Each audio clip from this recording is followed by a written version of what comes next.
इस वीडियो को एंड तक बिल्कुल मत देखना, वरना आप पाइथन में decision making and logic building के बादशाह बन जाओगे। Hello students, welcome to hello world classes. आज की इस वीडियो में हम बात करेंगे कंडीशनल स्टेटमेंट्स के बारे में। तो चलिए स्टार्ट करते हैं। सबसे पहले हम VS कोड ओपन करेंगे एंड यहाँ से अपना फोल्डर ऐड कर लेते हैं वर्क स्पेस में, डेस्कटॉप पे जाके पाइथन ट्यूटोरियल्स, और यहाँ बनाएंगे हम एक न्यू फाइल conditions.py कर। अब हम बात करने वाले हैं कंडीशनल स्टेटमेंट्स के बारे में। पाइथन में कंडीशनल स्टेटमेंट्स का मतलब होता है decision making and logic building, कि हमें कोई डिसीजन बनाना है किसी भी चीज़ को लेके या फिर एक लॉजिक बिल्ड करना है, तो वहाँ पे काम आएंगे हमारे कंडीशनल स्टेटमेंट्स। अब चलिए एक एग्जांपल लेते हैं। जैसे एक बच्चा है, उसको मार्केट जाना है, उसकी मम्मी ने बोला है कि जाओ बेटा सब्जियां लेके आओ, सब्जियां खत्म हो गई हैं घर पे।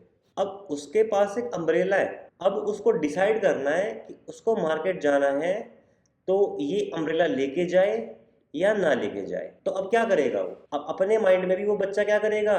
कंडीशंस अप्लाई करेगा। क्या अप्लाई करेगा?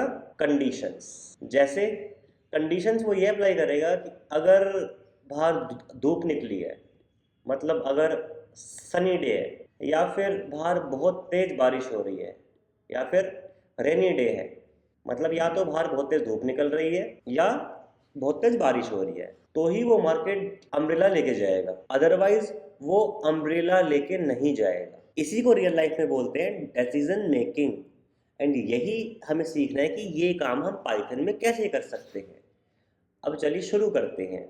जैसे मैं एक एग्जांपल लेके चलता हूँ कि मेरे पास एक नंबर है कि we have taken a number as input and check whether it's even और ओड।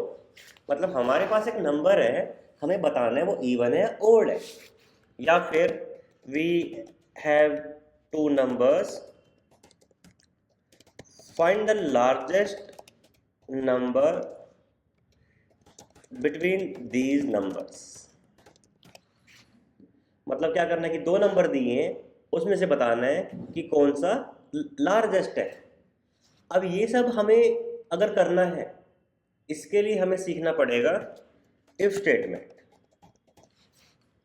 अब कंडीशनल स्टेटमेंट्स में हम कवर करेंगे इस वीडियो में इफ स्टेटमेंट। अब इफ स्टेटमेंट के ही बहुत सारे वेरिएशन है। एक इफ स्टेटमेंट होता है, एक इफ एल्स, एक लैडर इफ एल्स, एक लैडर इफ एल्स और एक नेस्टेड इफ एल्स।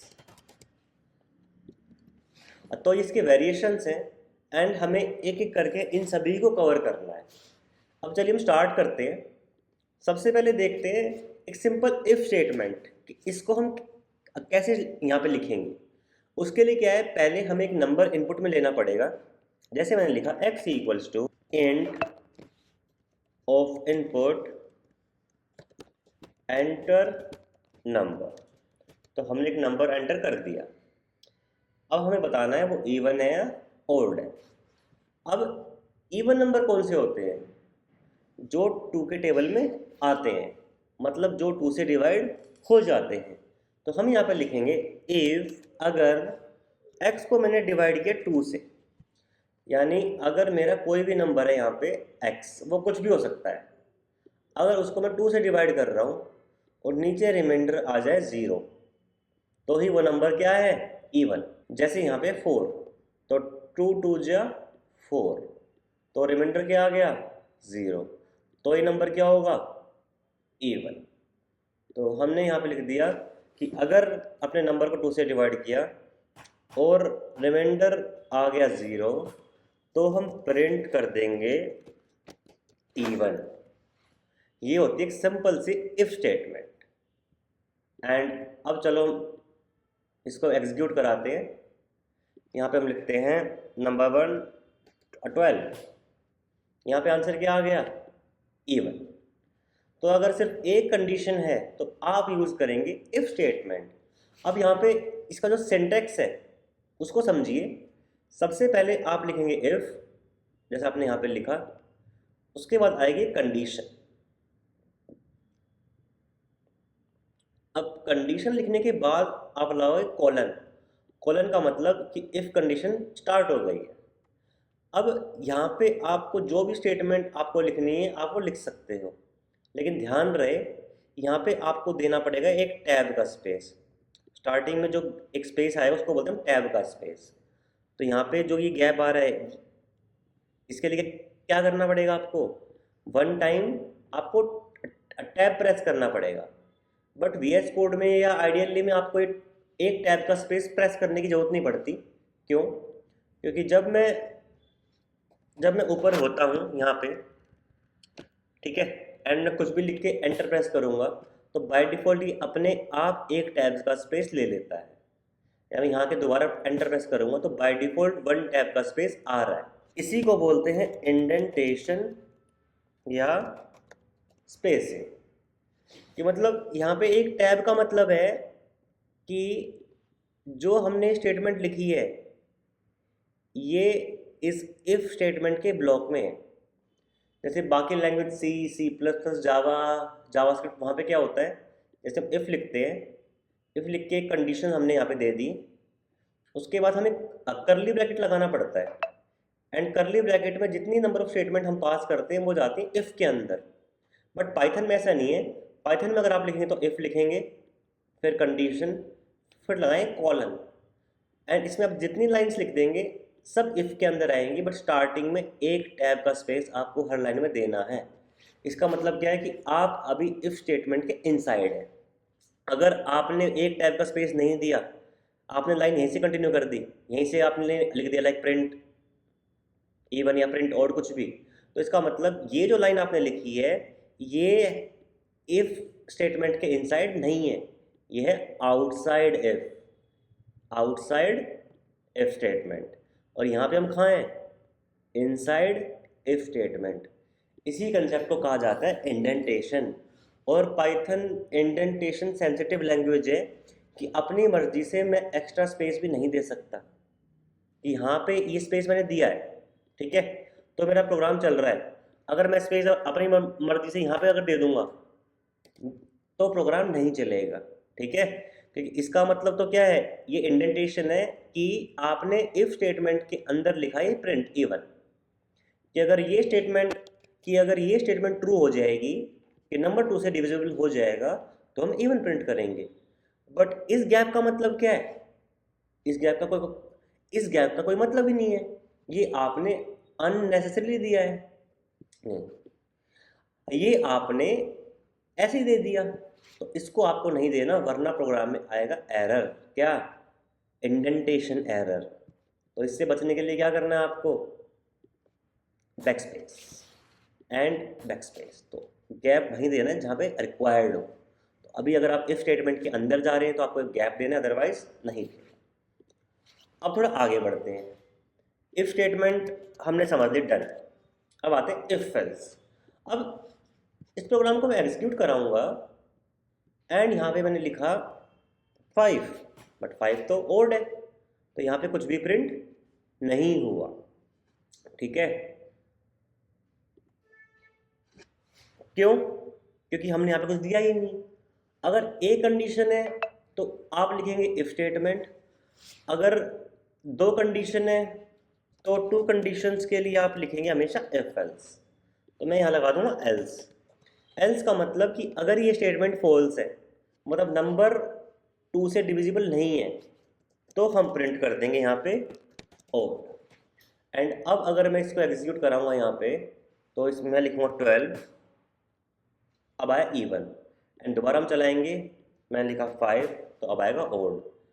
अब ये प्रोग्राम एकदम कंप्लीट है, एकदम परफेक्ट है। अब अगला क्वेश्चन है कि हमारे पास 2 नंबर है, हमें इनमें से बताना है लार्जेस्ट।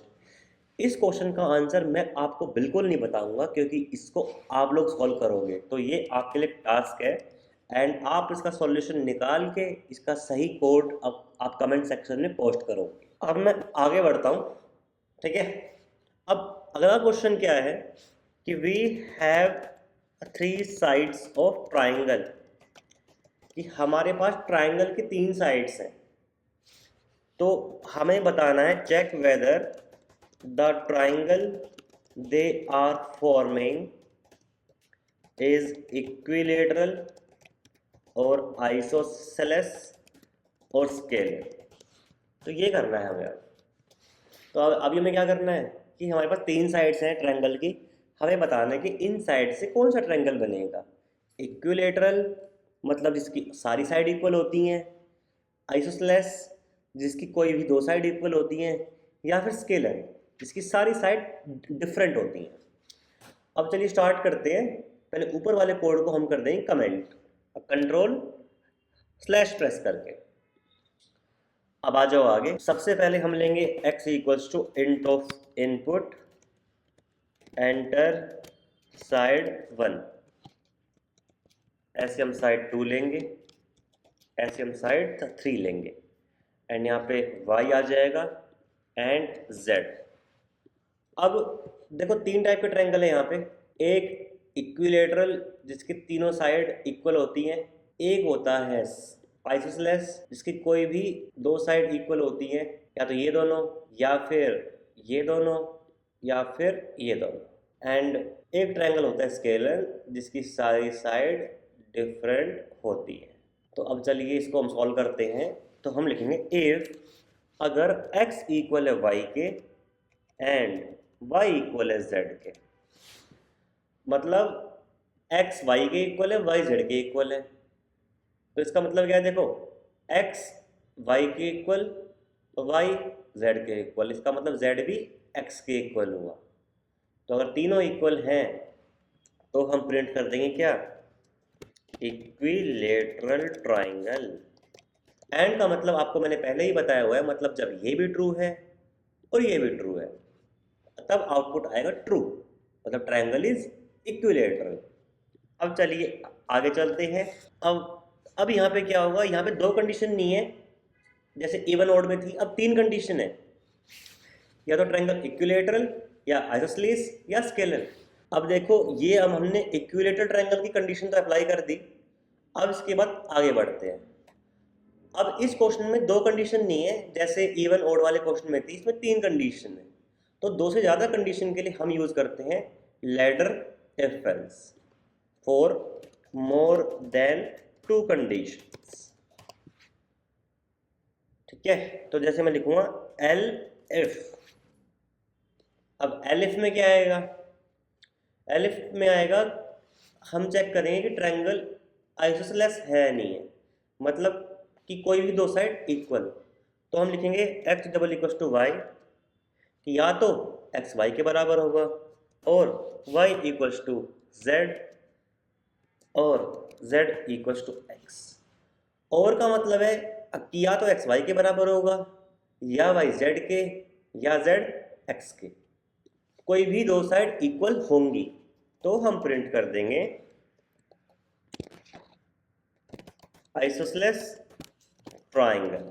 अब प्रोग्राम एकदम परफेक्ट है, जैसे मैं लिखूँ साइड में 12 12 12, इक्विलेटरल आ गया। अब ट्रायंगल इक्विलेटरल भी नहीं है, आइसोसेलेस भी नहीं है, तो लास्ट में क्या लगाएंगे, एल्स में लिख देंगे स्केलर, स्केलन ट्रायंगल हम लिख देंगे, स्केलन ट्रायंगल। अब प्रोग्राम को एग्जीक्यूट कराते हैं। 12 13 14, तो यहाँ पे आंसर आ गया स्केलन ट्रायंगल, और कोई भी दो साइड इक्वल कर देते हैं 12 12 14, आइसोसेलेस ट्रायंगल। सो स्टूडेंट्स इस वीडियो को आप यहीं पॉज कर दीजिए एंड आप मुझे ये बताइए कमेंट सेक्शन में कि क्या ये प्रोग्राम एकदम ठीक है, इसमें कोई भी गलती नहीं है। एक मिनट लीजिए, सोचिए और बताइए। स्टूडेंट सबसे ज़्यादा मिस्टेक यहीं पे करते हैं, वो अपने प्रोग्राम को एक बार दो बार तीन बार चला देंगे एंड आउटपुट आ जाएगा एंड वो खुश हो जाएंगे, वो एंजॉय करेंगे कि वाह हमने एकदम सही प्रोग्राम लिख दिया।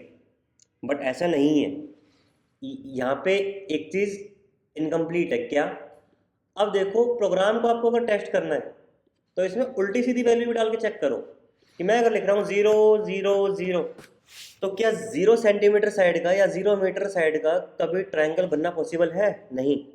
बट आंसर यहाँ पे क्या आ रहा है, इक्विलेटरल ट्रायंगल।